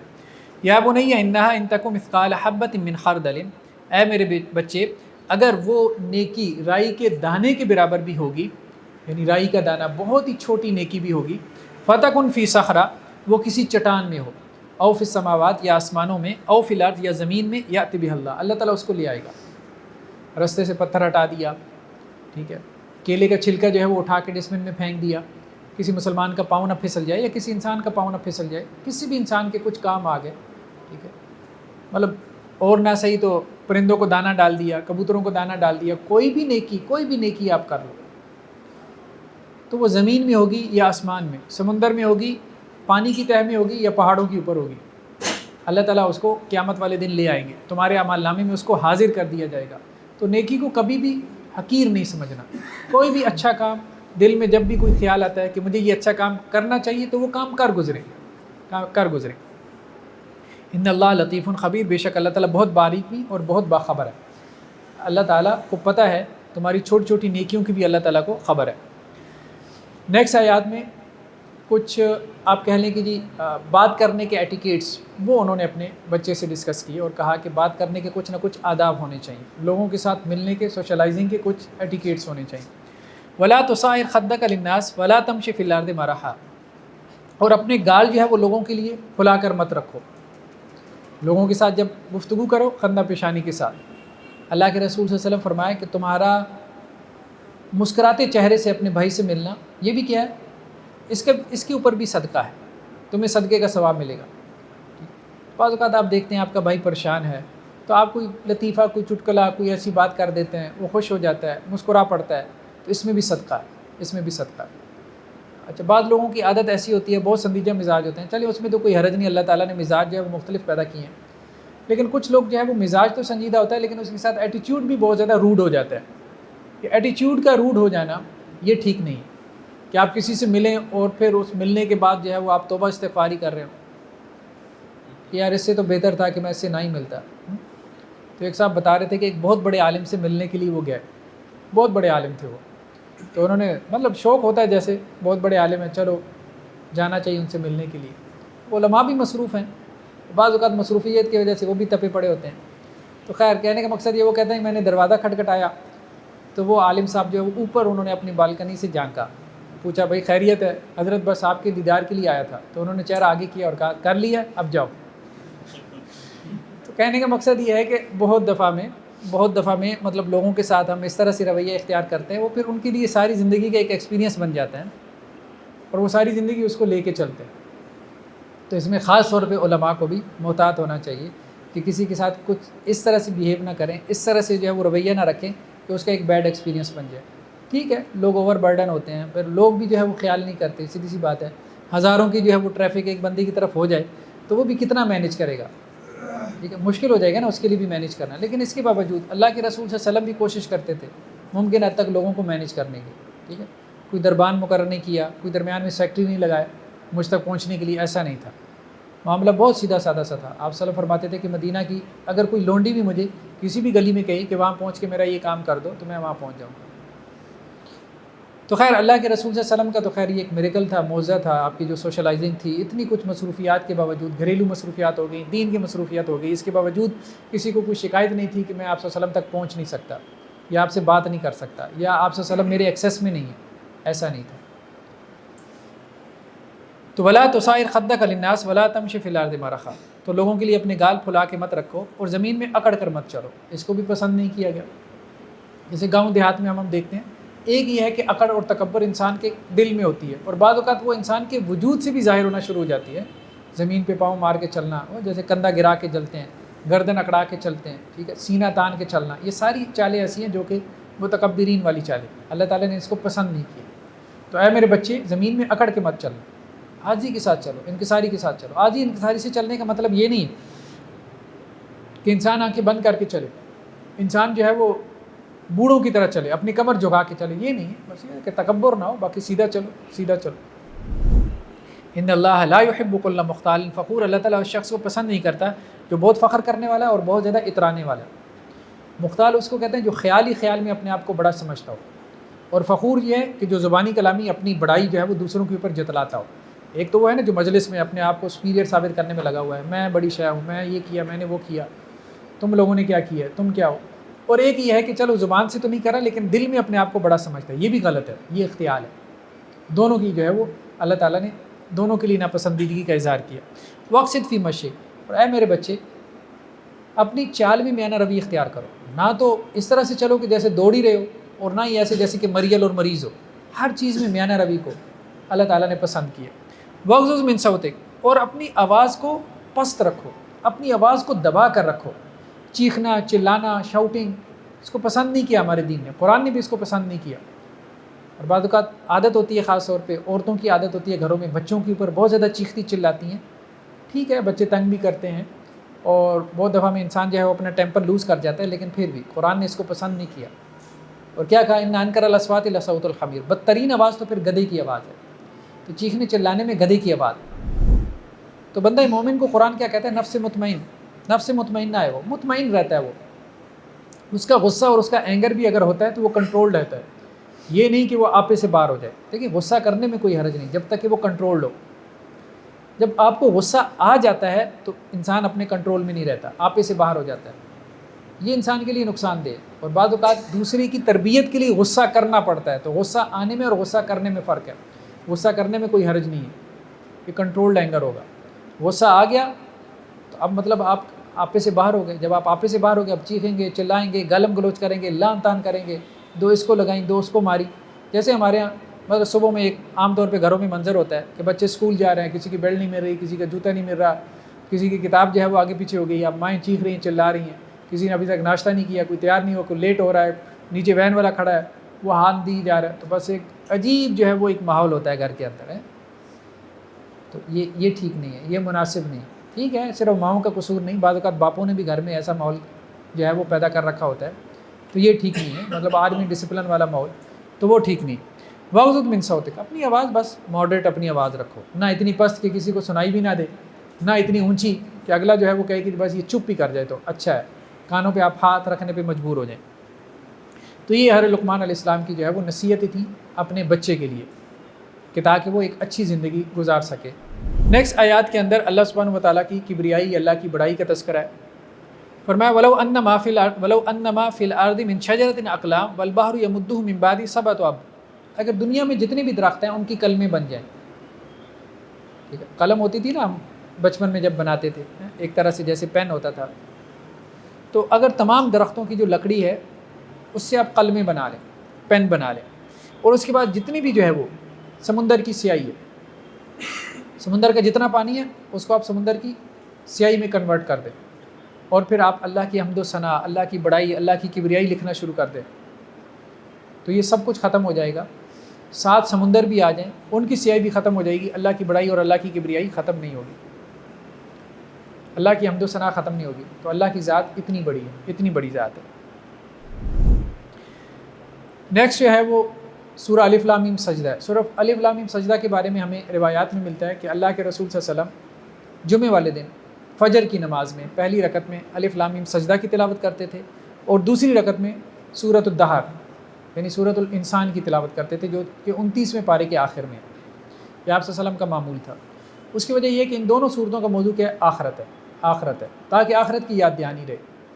اور آخرت کا جو کانسیپٹ ہے قرآن اس کو بہت زیادہ ایمفیسائز کرتا ہے, ہر وقت جیسے بس آخرت کی طرف تمہاری توجہ رہے, آخرت کی زندگی, آخرت کی زندگی, آخرت کی زندگی. وَلَوْ تَرَىٰ إِذِ الْمُجْرِمُونَ نَاكِسُو رُءُوسِهِمْ عِندَ رَبِّهِمْ, اے کاش کہ آپ دیکھیں. اب قرآن آخرت کا نقشہ کھینچ رہا ہے, قیامت کا دن کا نقشہ کھینچ رہا ہے. اے نبی صلی اللہ علیہ وسلم کاش کہ آپ دیکھیں کہ جب مجرم اللہ کے سامنے کھڑے ہوں گے اور اپنے سر جھکائے ہوں گے, یعنی ایک دن آنا ہے میدان حشر میں ہم اللہ کے سامنے کھڑے ہوں گے, تو جو مجرم ہوں گے اپنے سر جھکائے ہوں گے اپنے رب کے سامنے, اور کیا کہہ رہے ہوں گے, ربنا ابصرنا, اے اللہ اب تو دیکھ لیا, جنت بھی دیکھ لی, جہنم بھی دیکھ لی, آپ کی لگی ہوئی عدالت بھی دیکھ لی, میدان حشر بھی دیکھ لیا, سب کچھ دیکھ لیا. وسمعنا, اور ہم نے سن بھی لیا. اب سب صاف سنائی دے رہا ہے, دنیا میں نہیں سنائی دے رہا تھا کیونکہ ظاہری بات ہے سننے کے لیے اور بہت ساری چیزیں تھیں, تو اس طرف توجہ ہی نہیں ہوتی تھی. فرجعنا, آپ ہمیں دنیا میں ایک دفعہ پھر لوٹا دیں. نعمل صالحا, ہم نیک عمل کریں. انا موقنون, بے شک ہم اب تو یقین رکھنے والے لوگ ہیں, ایک چانس اور دے دیں. قیامت والے دن یہ مجرم لوگ اللہ کے سامنے کھڑے ہو کے کیا کہیں گے, یا اللہ ایک چانس دے دیں, بس ایک چانس, دوبارہ دنیا میں چلے جائیں, دوبارہ ایسا رویہ آپ کو دیکھنے کو نہیں ملے گا. لیکن اللہ تعالیٰ کہیں گے نہیں, بس ایک ہی چانس تھا جو اللہ نے دے دیا, اب اللہ نے دوبارہ دنیا میں نہیں بھیجا. بلکہ یہ بھی قرآن تبصرہ کرتا ہے کہ اگر اللہ تعالیٰ ان کو دوبارہ دنیا میں بھیجے, دوبارہ ویسی ہو جائیں, دوبارہ ویسی ہو جائیں گے. تو انسان ایسے ہی. نیکسٹ آیات میں اللہ سبحانہ و تعالیٰ نے اپنے نیک بندوں کے حالات, ان کی صفات کو بیان فرمایا کہ ان کے حالات یا ان کی صفات کیا ہیں, کہ ان کی راتیں اللہ کے سامنے تہجد کی حالت میں, قیام اللیل کی حالت میں گزرتی ہیں. تتجافی جنوبہم عن المضاجع, ان کے پہلو جو وہ اپنے بستروں سے علیحدہ رہتے ہیں. بہت سے لوگ گھروں میں آرام کر رہے ہیں, بستروں کے اوپر آرام کر رہے ہیں, لیکن بہت سے لوگ جو اس وقت مساجد میں بیٹھے ہیں, تو اللہ تعالیٰ اس چیز کو بہت اپریشیٹ کرتے ہیں کہ انسان اپنے آرام کو ترک کر کے اللہ کے لیے اپنے آرام کو ترک کرتا ہے, عبادت میں اپنا وقت لگاتا ہے. تو اللہ کے بندے کون ہیں کہ ان کے پہلو بستروں سے علیحدہ رہتے ہیں. یدعون ربهم خوفا وطمعا, وہ اپنے رب کو پکارتے ہیں خوف کے ساتھ اور لالچ کے ساتھ. کیوں بیٹھے ہوئے ہیں, کیوں قیام اللیل میں ہیں, کیوں عبادت میں اپنا وقت گزار رہے ہیں, کیوں اپنے بستروں پہ سو نہیں رہے. ایک تو اللہ کا ڈر ہے, خوف ہے کہ کہیں جہنم میں نہ چلے جائیں, اللہ کے عذاب سے بچنا چاہتے ہیں, اور دوسرا جنت کی لالچ, جنت کی طمع, خواہش ہے. وَمِمَّا رَزَقْنَاهُمْ يُنْفِقُونَ, اور دوسرا اللہ کے راستے میں یہ لوگ خرچ کرتے رہتے ہیں. ٹھیک ہے, ایک تو تہجد اور دوسرا اللہ کے راستے میں خرچ کرنا. فَلَا تَعْلَمُ نَفْسٌ مَا أُخْفِيَ لَهُم مِّن قُرَّةِ أَعْيُنٍ, کوئی بھی جان نہیں جانتی کہ اللہ نے اس کے لیے کیا نعمتیں, آنکھوں کی ٹھنڈک, اللہ نے کیا کچھ چھپا رکھا ہے اس کے لیے. کسی کو بھی نہیں پتا کہ جنت کی نعمتیں کیا ہے, کسی کو بھی نہیں پتا. وہ جو اللہ کے رسول صلی اللہ علیہ وسلم فرمانا, مَا لَا عَيْنٌ رَأَتْ وَلَا أُذُنٌ سَمِعَتْ وَلَا مَا خَطَرَ عَلَىٰ قَلْبِ بَشَرٍ, کسی آنکھ نے جنت کی نعمتیں دیکھی نہیں, کسی کان نے سنی نہیں, کسی کے دل میں خیال بھی نہیں آ سکتا کہ اللہ نے جنت میں کیا تیار کر رکھا ہے. وہی بات قرآن نے یہاں پہ کہی. کوئی جان نہیں جانتی، کوئی بندہ نہیں جانتا کہ اللہ نے کیا آنکھوں کی ٹھنڈک انسانوں کے لیے، جنتیوں کے لیے ان کی جنتوں میں سجا رکھی ہے، تیار کر رکھی ہے. تم سوچ بھی نہیں سکتے، تمہارے ذہن سے بہت بلند اور بالا تر چیز. یہ ایسی ہے جیسے آج سے 1000 سال پہلے انسان کیا تصور کر سکتا تھا. آج کل کی نعمتوں کا، ایئر کنڈیشن ہے، لگزوریس لائف سٹائل ہے، گاڑیاں ہیں، گیجٹس ہیں، آئی فون ہے، یہ وہ، جن کو انسان نعمتیں سمجھتا ہے. تو آج سے 1000 سال پہلے انسان کیا تصور کر سکتا تھا؟ یہ لائٹ اور یہ سب کچھ، برقی قمقمے اور یہ اور وہ. یہی معاملہ ہے کہ دنیا جو ہے جہاں پہ ختم ہوتی ہے اس کے بعد سے جنت کی نعمتوں کی ابتدا ہوتی ہے. جنت کی نعمتیں دنیا کی نعمتیں ہیں ہی نہیں، دنیا کی نعمتیں ہیں ہی نہیں. مطلب انسان سوچنا بھی چاہے کہ جنت میں کیا ہوگا، نہیں سوچ سکتا، نہیں سوچ سکتا. تو وہی بات جو ہے وہ قرآن نے یہاں پہ کہی ہے کہ کوئی جانتی ہی نہیں ہے کہ اللہ نے اس کے لیے کیا آنکھوں کی ٹھنڈک چھپا رکھی ہے، کیا نعمتیں اللہ نے اس کے لیے چھپا رکھی ہے. جزاء بما کانوا یعملون، جو وہ عمل کرتے تھے یہ اس کا بدلہ ہوگا. تو جنت مطلب چھوٹی چیز نہیں ہے، بہت بڑی چیز ہے. نیکسٹ آیات میں اللہ سبحانہ و تعالیٰ یہ کہہ رہے ہیں کہ قرآن مجید سے نصیحت حاصل کرنا بہت بڑی بات ہے. اور جو لوگ قرآن مجید سے نصیحت حاصل نہیں کرتے تو یہ بہت بڑی محرومی ہے. وَمَنْ أَظْلَمُ مِمَّنْ ذُكِّرَ بِآيَاتِ رَبِّهِ، اس سے بڑا ظالم کون ہے کہ جسے اللہ کی آیات پڑھ کے سنائی گئی، جسے قرآن مجید پڑھ کے سنایا گیا، قرآن کے ذریعے سے اس کو نصیحت کرائی گئی، ثُمَّ أَعْرَضَ، پھر اس نے ان سے کیا کیا؟ اعراض کیا. اِنَّا مِنَ الْمُجْرِمِينَ مُنْتَقِمُونَ، ایسے مجرموں سے تو ہم انتقام لے کر رہیں گے. مطلب اس سے بڑا محروم کون ہوگا جس پہ اللہ کا کلام بھی اثر نہ کرے، قرآن بھی اثر نہ کرے. قرآن اس کو سنایا جا رہا ہے، قرآن اس کو پڑھ کے جو ہے وہ بتلایا جا رہا ہے، لیکن اس پہ کوئی اثر نہیں ہو رہا. یہ بہت بڑی محرومی ہے، بہت بڑی محرومی. یا قرآن پڑھ کے سنایا جا رہا ہے اور وہ کہتے ہیں چھوڑو یار، منہ موڑ لیتے ہیں. تو اللہ تعالیٰ کہہ رہا ہے یہ اس سے بڑا ظالم کون ہے؟ اس سے بڑا ظالم کوئی بھی نہیں ہے کہ قرآن سے اس نے منہ موڑ لیا، اللہ کی کتاب سے اس نے منہ موڑ لیا. ہیں ایسے لوگ آج بھی ہیں، قرآن پڑھ کے سنائیں تو مولویوں کی باتیں ہیں، چھوڑیں، ہمیں نہیں چاہیے یہ سب کچھ. نیکسٹ جو ہے وہ سورہ احزاب ہے. سورہ احزاب کا بڑا موضوع ایک تو غزوہ خندق ہے جو کہ 5 ہجری میں ہوئی، 2 ہجری میں غزوہ بدر ہوا تھا جس میں مسلمانوں کو فتح ہوئی. پھر اس کے بعد 3 ہجری میں غزوہ احد ہوا، یہ ایک بڑا مارکا تھا، اس میں مسلمانوں کو عارضی طور پہ شکست ہوئی، 70 کے قریب مسلمان شہید ہو گئے. آپ صلی اللہ علیہ وسلم کے چچا حضرت حمزہ بھی شہید ہوئے. پھر اس کے بعد 5 ہجری میں غزوہ خندق ہوا، 10,000 کا لشکر آیا تھا، 10,000 کا. ارد گرد کے سارے قبائل چڑھ دوڑے تھے مدینہ کی ریاست کے اوپر، اور مسلمان بہت تھوڑے تھے، کوئی 3,000 کے قریب مسلمان تھے اور 10,000 کے قریب یہ کفار تھے، کفار کا لشکر تھا. آپ صلی اللہ علیہ وسلم نے صحابہ سے مشورہ کیا تو حضرت سلمان فارسی رضی اللہ عنہ نے یہ مشورہ دیا کہ ہم ٹرنچ یعنی خندق کھود لیتے ہیں. مدینہ کے کئی اطراف میں پہاڑ تھے، ان پہاڑوں کے اوپر سے آ کے حملہ آور ہونا بہت مشکل تھا، پاسبل نہیں تھا. ایک طرف سے رستہ تھا پہاڑوں کے درمیان، آپ سمجھ لیں، تو وہاں پہ خندق کھود دی گئی، اتنی چوڑی اور اتنی گہری کہ کوئی اس کو پاٹ نہ سکے، عبور نہ کر سکے. تو اس بنیاد پہ پھر کافروں کا وہ لشکر آیا، 1 مہینے تک انہوں نے محاصرہ کیا لیکن وہ کامیاب نہیں ہو سکے، اس خندق کو پار نہیں کر سکے. مسلمان محصور ہو گئے تھے، ٹھیک ہے محصور ہو گئے تھے، لیکن اس کے باوجود جو ہے وہ 1 مہینے کے بعد پھر آندھی طوفان اور جھکڑ آیا اور ان کے خیمے اکھڑ گئے اور وہ پھر کافروں کا لشکر جو تھا وہ ناکام اور نامراد ہو کے واپس چلا گیا. تو اس میں کچھ تو غزوہ خندق کا تذکرہ ہے اور کچھ معاشرتی مسائل کا بھی ذکر ہے، سوشل ایشوز کا بھی تذکرہ ہے، اسلامی معاشرے کے حوالے سے کچھ ویلیوز کا ذکر ہے. تو شروع میں سورہ احزاب کے شروع میں کہا گیا ادعوہم لآبائہم ھو اقسط عند اللہ. اڈاپٹڈ چائلڈ کے بارے میں، جسے ہم متبنہ کہتے ہیں، اس کے بارے میں کچھ ہدایات ہیں. کوئی بچہ آپ نے اختیار کر لیا، یتیم خانے سے لے لیا، یا اپنی کوئی فیملی سے کوئی بچہ آپ کے نہیں تھا تو آپ نے اڈاپٹ کر لیا کہ میں اس کو پال پوس کے بڑا کرتا ہوں، میری اولاد نہیں ہے، چلے اسی بہانے اس کا بھی کچھ ہو جائے گا، مجھے بھی کچھ ثواب اور میرا بھی کوئی کام جو ہے وہ چل جائے گا، یا میرا بھی کوئی دل جو ہے وہ بڑھ جائے گا. تو ایسے بچوں کے بارے میں کہا گیا کہ جو اڈاپٹڈ چائلڈ ہوتے ہیں، جو آپ نے کہیں سے لے کے پالے ہیں، جنہیں لے پالک کہتے ہیں.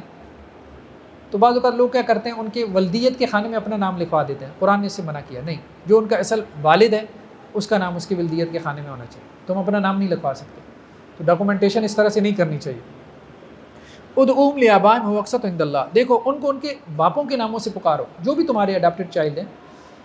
آپ صلی اللہ علیہ وسلم کے بھی تھے حضرت زید، جن کو آپ نے اپنا منہ بولا بیٹا بنایا ہوا تھا. تو شروع میں جب تک یہ آیات نازل نہیں ہوئی تھی تو ان کو زید بن محمد کہتے تھے، محمد صلی اللہ علیہ وسلم کا بیٹا. لیکن پھر اس کے بعد سے پھر ان کو اپنے اصل والد کی جو ہے وہ نسبت سے پکارا جانے لگا۔ تو ادعوہم لآبائہم ھو اقسط عند اللہ، ان کو پکارو ان کے آباؤں کے نام سے، ان کے باپ دادا کے نام سے، اور یہ بات زیادہ قرین قیاس ہے۔ فإن لم تعلموا آباءهم فإخوانكم فی الدین، اور اگر تم ان کے باپ دادا کو نہیں جانتے تو وہ تمہارے دین کے معاملے میں بھائی ہیں۔ یعنی اگر تم نہیں جانتے کہ ان کے باپ دادا کون ہیں، اس وقت بھی ہوتا تھا، غلامی تھی، سلیوری تھی، کہیں سے کسی کو اٹھایا اور بازار میں لا کے بیچ دیا تو نہیں پتہ۔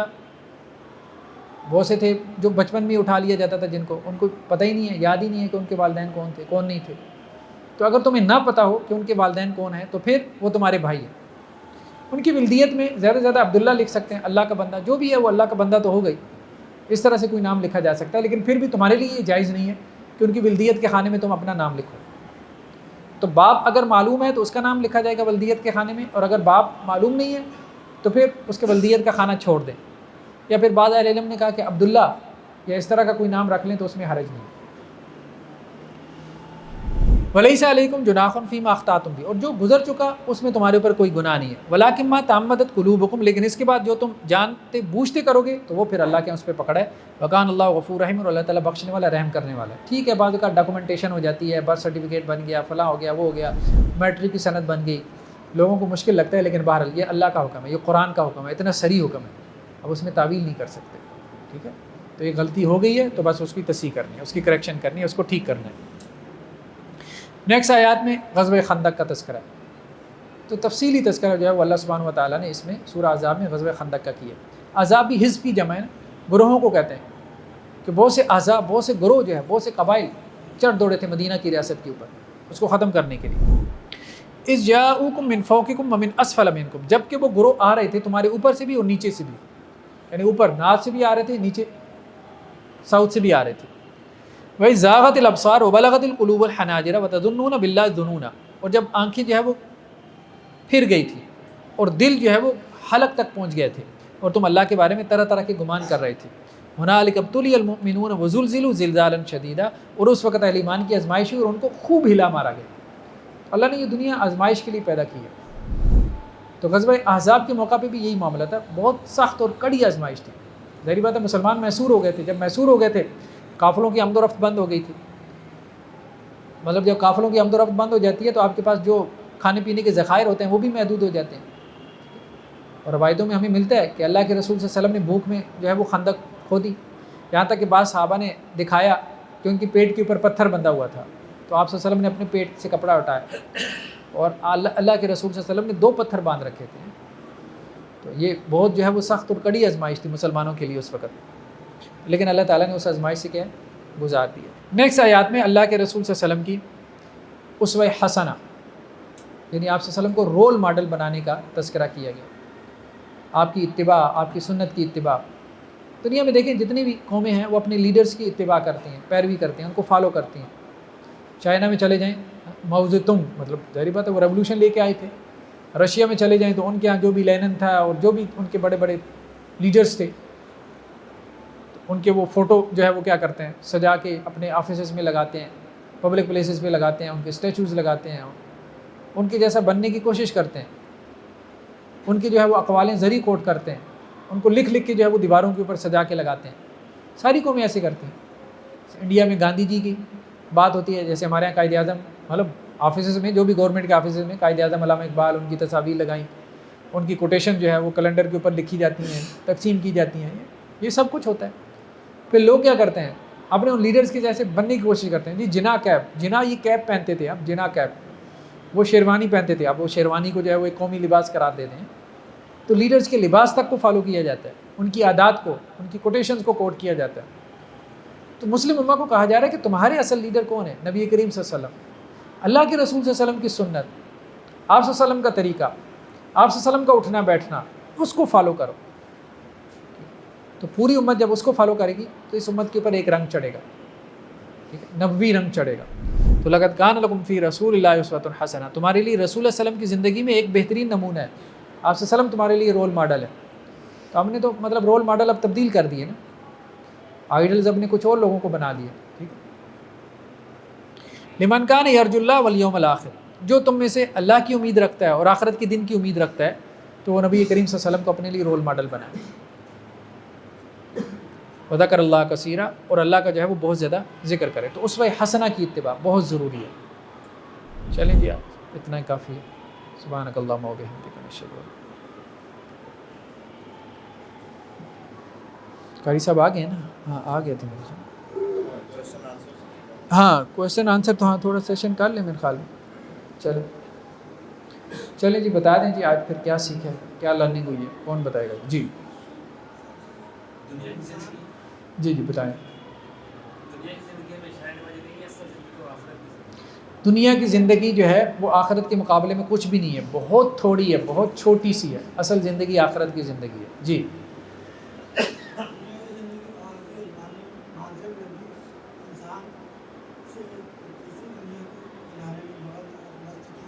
ہاں صرف دنیا کی زندگی کو بنانے میں مگن اور مست نہ رہے، آخرت کی طرف بھی توجہ کرے. جی ہاں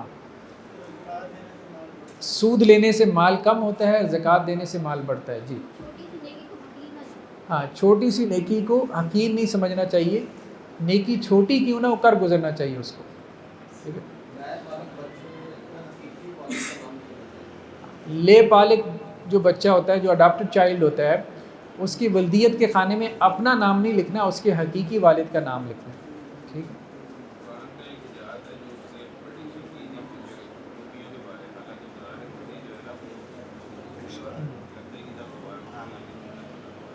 قرآن مجید کی پریڈکشنز تھی، رومی جو ہے وہ مغلوب ہو گئے تھے اور ایرانی غالب آ گئے تھے. قرآن کی پریڈکشن کیا تھی کہ اگلے 9 سال کے اندر اندر رومی غالب آ جائیں گے، اور وہ غالب آ گئے، حالانکہ اس کے زمینی امکانات بالکل نہیں تھے. جی ہاں شروع میں ہم نے پڑھا تھا کہ نماز کیا کرتی ہے، بے حیائی کے کاموں سے روکتی ہے اور منکرات سے روکتی ہے. لیکن یہ کون سی نماز ہے؟ جو خشوع خضوع والی نماز ہو. جی کیا ہے؟ ہاں ہر چیز کا رازق اللہ ہے، ہر چیز کو اللہ تعالیٰ نے رزق دینا ہے. جیسے قرآن میں آیا نا کہ کوئی بھی چیز ایسی نہیں ہے جس نے اپنا رزق اپنے کندھوں پہ اٹھا رکھا ہو، یہ اللہ ہی ہے جو کہ رزق دینے والے ہیں. جی زندگی کو پروڈکٹیو بنانا ہے، ٹائم کل نہیں کرنا. ٹھیک ہے، ٹائم ضائع نہیں کرنا. جی ہاں انسان جو ہے وہ اپنے خادموں کے بارے میں یہ پسند نہیں کرتا کہ وہ اس کے برابر ہو جائیں، لیکن خدا کے بندوں کو کیا کرتا ہے؟ اٹھا کے اللہ کے برابر قرار دے دیتا ہے. جی ہاں شرک سے بچنا چاہیے. لقمان حکیم علیہ السلام کی اپنے بیٹے کو نصیحت تھی، یا بنی لا تشرک باللہ، اے میرے بچے اللہ کے ساتھ شرک نہ کرنا، کیونکہ شرک بہت بڑا ظلم ہے. اور ظلم کیوں ہے شرک؟ کیونکہ وہ ایکسپلائٹیشن کا نظام ہے. اور والدین کی اطاعت اور فرمانبرداری کرنی چاہیے. جی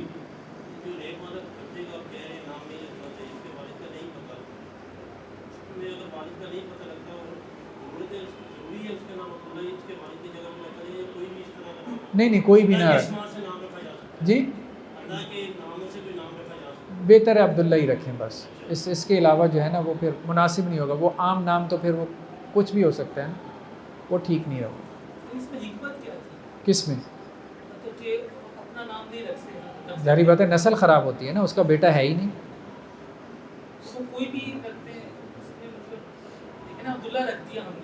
عبداللہ سے مراد یہ کہ اس کا باپ جو ہے وہ اللہ کا بندہ تو ہے ہی ہے. لٹرل میننگ مراد لے لی نا آپ، جو بھی ہے مطلب عبداللہ اللہ کے بندے کا بیٹا ہے.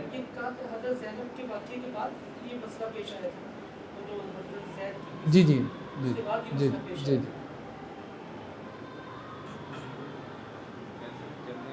لیکن قرآن کا اصل انداز تو یہ ہے کہ چھوڑ دیں اس کو، وہ بھی مجبوری ہے تو عبداللہ رکھیں.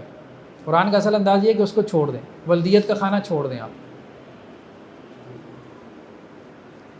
چلیں جی. دو سوال ہیں عورتوں کی طرف سے بھی. ایک تو کہہ رہے ہیں کہ آج قیام ہونا ہے، دوسرا وہ کہہ رہے ہیں کہ ابھی تو ویسے ٹائم ہے، عید کی نماز یہاں پہ ہوگی. ہاں نہیں 2 سوالات ہیں خواتین کی طرف سے. ایک یہ کہ قیام اللیل آج ہم نہیں کر رہے، پھر ہم دیکھتے ہیں انشاءاللہ 23 یا اگلی طاق راتوں میں ہم کچھ انتظام کر لیں قیام اللیل کا، لیکن آج تو ہم نے نہیں کیا ہوا. اور دوسرا یہ ہے کہ عید کی نماز ہم یہاں نہیں کریں گے. اس کی وجہ یہ ہے کہ یہاں ہمارے ساتھ پارک میں عید کی نماز ہوتی ہے، تو انشاءاللہ ہم وہاں بھی ادا کریں گے، یا جو آپ کے قریب ہے تو وہاں آپ ادا کریں گے، ٹھیک ہے؟ چلیں جی، سبحانک اللہم و بحمدک۔